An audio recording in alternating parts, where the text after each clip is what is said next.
नमस्कार प्रिय विद्यार्थियों, आज हम स्टडी करेंगे derivatives of the length of an arc, चाप की लंबाई के अवकलज।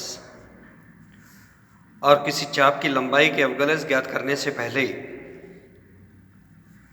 एक चाप और जीवा के अनुपात कैसे कैलकुलेट किए जाते हैं वो देखेंगे। Ratio of an arc to its code.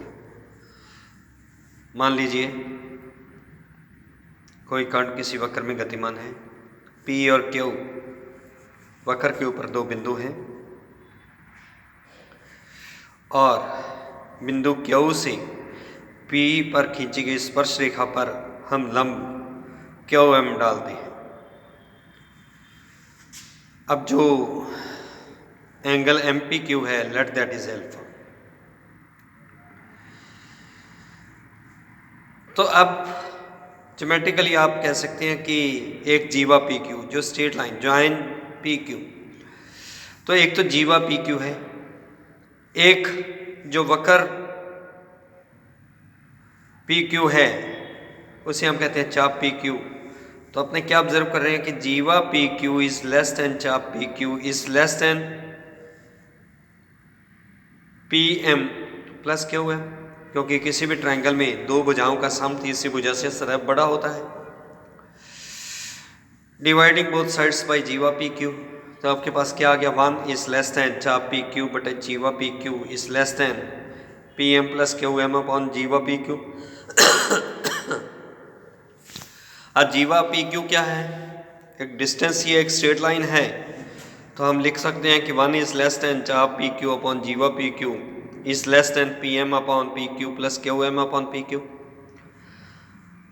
अब समकोण त्रिभुज PMQ में QM अपॉन PQ क्या हो गया, साइन ऑफ द एंगल, तो एंगल अल्फा है, तो QM बटे PQ साइन अल्फा। इसी प्रकार से PM अपॉन PQ हो क्या हो गया, कॉस अल्फा। तो इन दोनों के मान मैं इनइक्वलिटी में रखता हूं तो क्या आता है, 1 इज लेस देन चाप PQ अपॉन जीवा PQ is less than cos alpha plus sine alpha. अब लिमिट लगाएं तो जब Q बिंदु P के ऊपर आ जाएगा तो जीवा PQ क्या बन जाएगी, टेंजेंट PQ ही बन जाएगी और अल्फा क्या हो जाएगा, अप्रॉक्सीमेटली टेंड्स टू 0। तो हम लिमिट लगा लेते हैं, taking limit as Q tends to P, तो 1 इज लेस देन, क्योंकि 1 कांस्टेंट है, कांस्टेंट की लिमिट कांस्टेंट ही रहेगा, तो limit Q tends to P चाप PQ अपॉन जीवा PQ less than limit alpha tends to 0 cos alpha plus sine alpha. तो क्या आ गया, 1 is less than limit Q tends to P चाप PQ अपॉन जीवा PQ is less than cos 0 1 sine 0 0।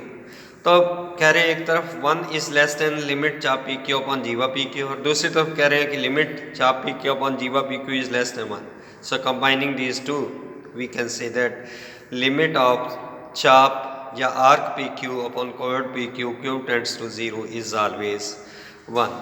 तो ये एक बहुत अच्छा क्वेश्चन है जो आपसे पूछा जा सकता। Next, derivatives of the length of an arc. किसी चाप की लंबाई के अगर आपने अवकलज ज्ञात करने हो तो कैसे ज्ञात करें।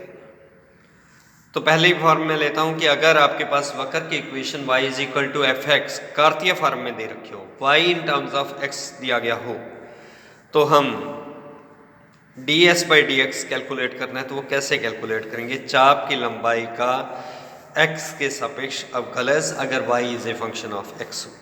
तो माना कोई कण किसी वक्र में गतिमान है, किसी समय t पश्चात कण बिंदु P जिसके निर्देशांक x और y हैं, और t प्लस डेल्टा t समय पश्चात कण बिंदु Q जिसके निर्देशांक x प्लस डेल्टा x और y प्लस डेल्टा y हैं पर स्थित है। चाप AP is equal to S और PQ is equal to delta S, ये मैं एज्यूम कर लेता हूँ। बिंदु P से QE के ऊपर लंब डालते हैं, PM परपेंडिकुलर ऑन QE, तो राइट एंगल ट्राइंगल PMQ में क्या हो गया, PQ square is equal to PM square plus QM square.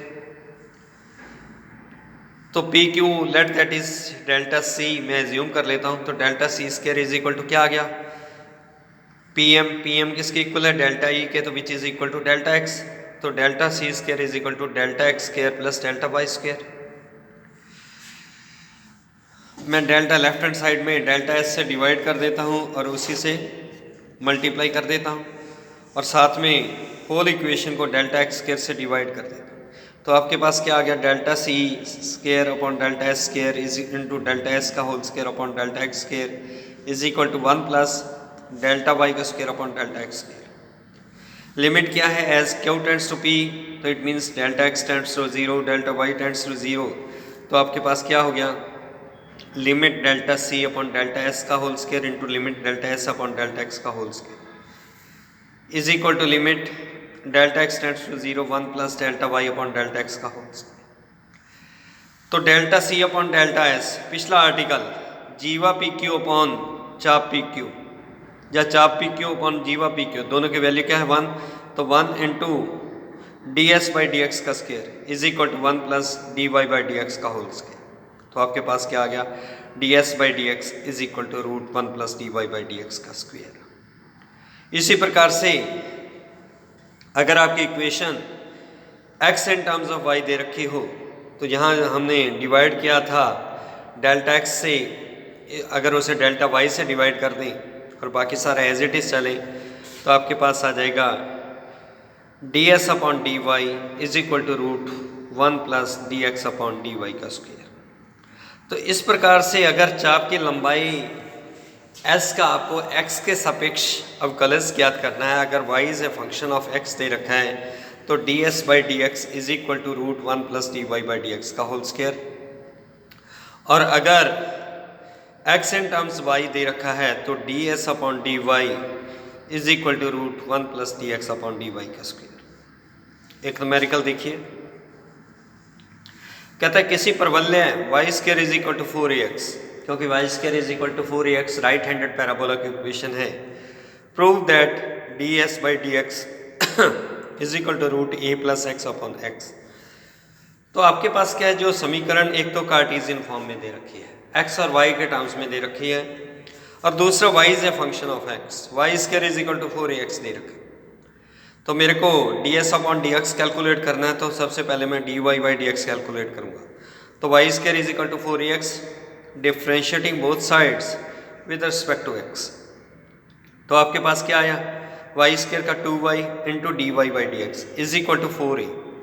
तो d Y by D x is equal to 2a upon y, y square is equal to 4ax है, तो y is equal to क्या गया, root 4ax। तो मैंने value रख दी 2a upon root 4ax, तो 2 से 2 कैंसिल, तो बाकी क्या रह गया, रूट a अपॉन x। तो d Y by D x का वैल्यू आ गई।